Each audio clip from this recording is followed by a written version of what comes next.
President Bola Tinubu has called on Nigerians to abandon their protest plans, but in a 4-minute video that has surfaced on social media, Bola Tinubu, before he became president, can be seen calling for anarchy against the then government of Nigeria. All of that and more coming up on Injustice is Real. Stay with us. Hello everyone, welcome again to my channel. Welcome.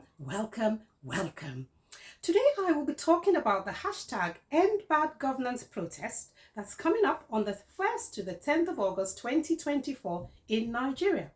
Section 40 of the Constitution of the Federal Republic of Nigeria, 1999, grants Nigerians the right to protest and assembly, and Nigerians want to do exactly that.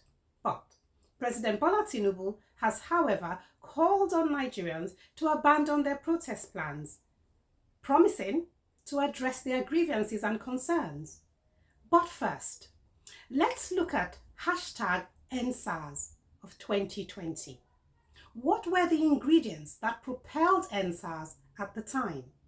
What were the failings? The October 2020 EndSARs protest involved thousands of young Nigerians across the country who took to the streets to protest for their rights. They were protesting against police brutality, calling for reforms, particularly with regards to the Special Anti-Robbery Squad, known as SARS.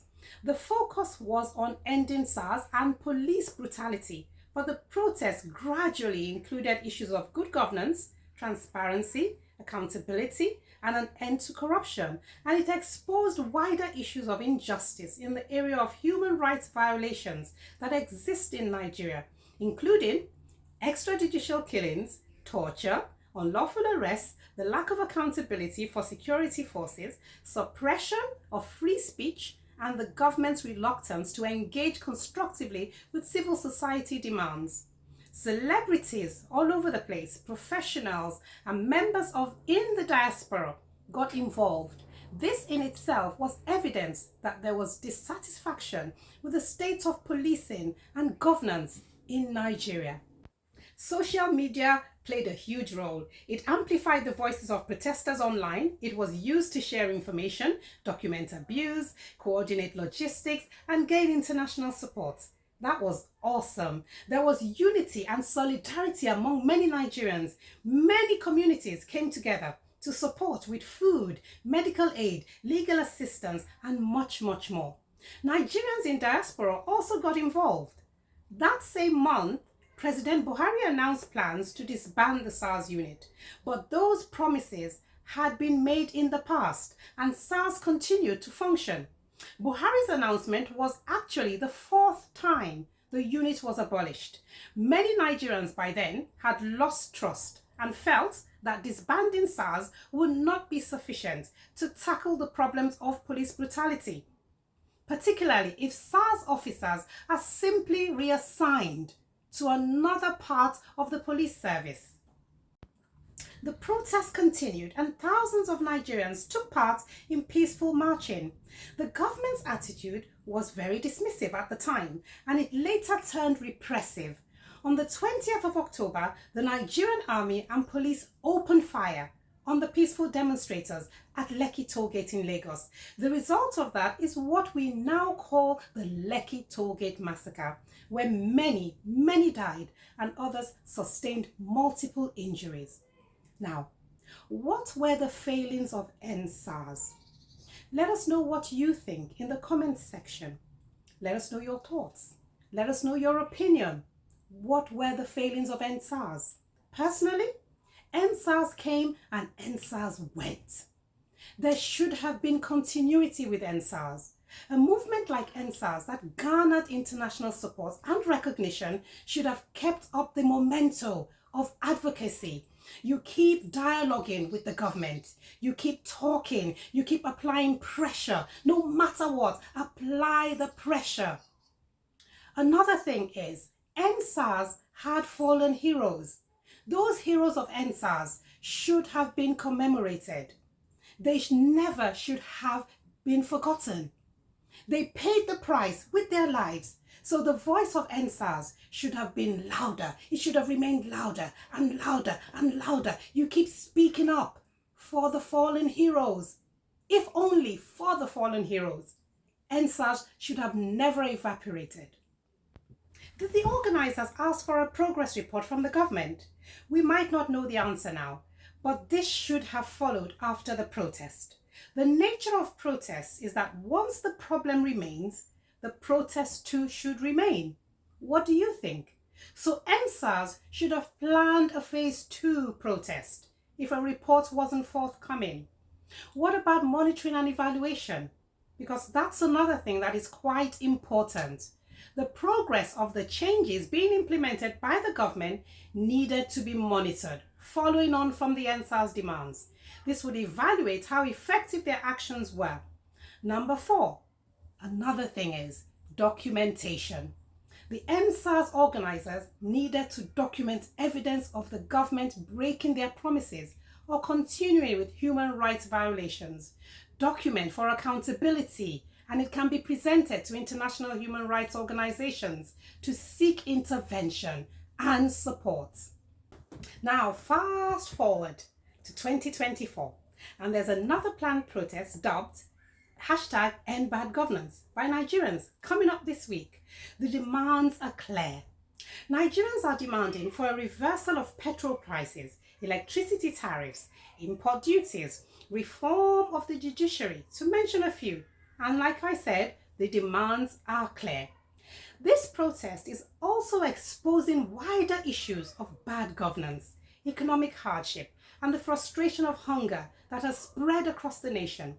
This protest is also attracting participation from a diverse group of Nigerians and building community, just as EndSARs did.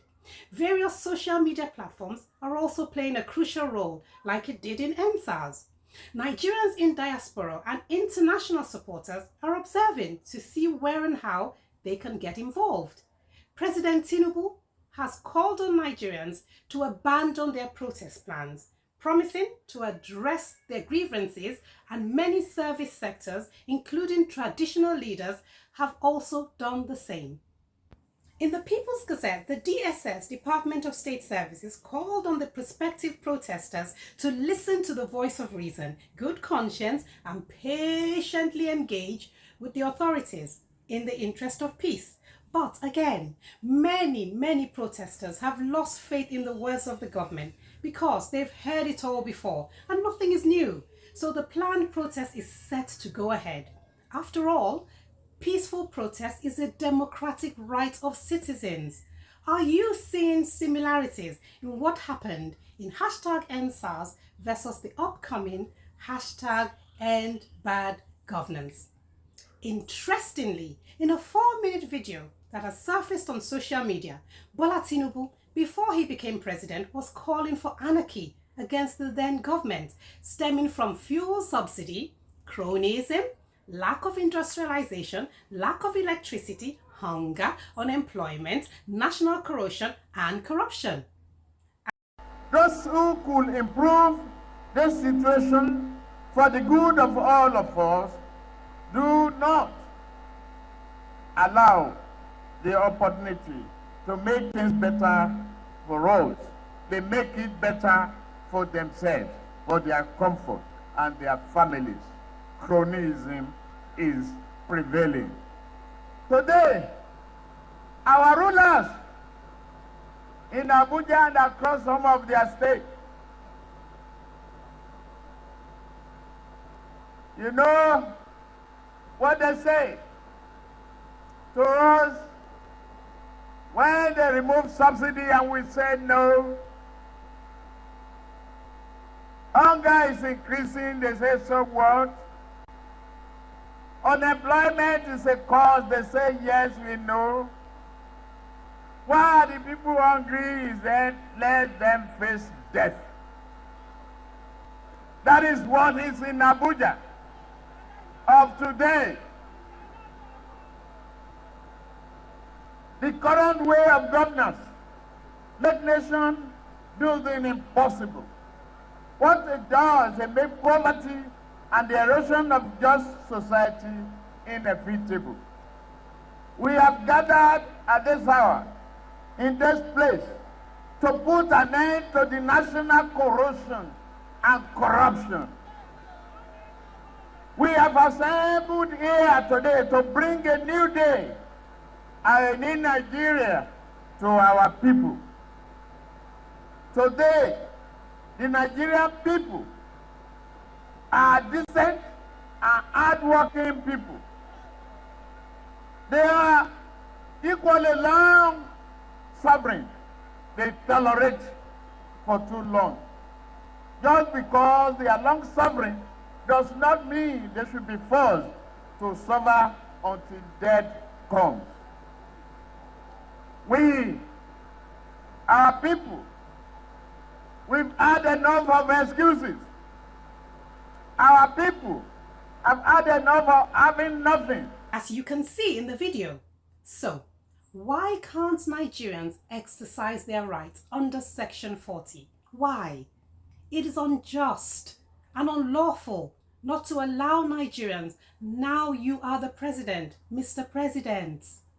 From all indications, hashtag Endbadgovernance could easily head in the same direction as hashtag EndSARs, with similar fatal results, but it can be avoided. Are there any recommendations that can be made here? What recommendations do you have? Let us know your thoughts. Let us know your suggestions. Let us know your opinion in the comment section. Let us know what you think. For me, firstly, the FCT command deploying 4,200 police officers across the nation to ensure public safety and prevent potential violence is a robust approach. Injustice is Real commends you. The first priority of the police should be to provide a sense of security and safety to citizens rather than intimidation. The police must pull back, observe, and only intervene when and where necessary to make citizens' arrests, but with respect for human rights and dignity. Number 2, the organizers of the protest should be flexible to dialogue with the government after the protest. Plan for sustained advocacy. Request for a progress report, as I had mentioned before. That's after the protest. Plan a phase 2 protest. Monitor and evaluate the actions of the government in meeting your demands. Document hardcore evidence of them breaking their promises. The Nigerian government should refer to their lessons learned document if they had one. Learn from the lesson of the Lekki massacre, so never again shall there be a repeat of the unlawful killing of Nigerian citizens. President Tinubu, the world is watching. Nigeria cannot afford to get this wrong a second time. We beg you, if you like our content, like this video, share this video, subscribe so our voice makes an impact for Nigerians. Till next time, take care of yourself and each other. Bye.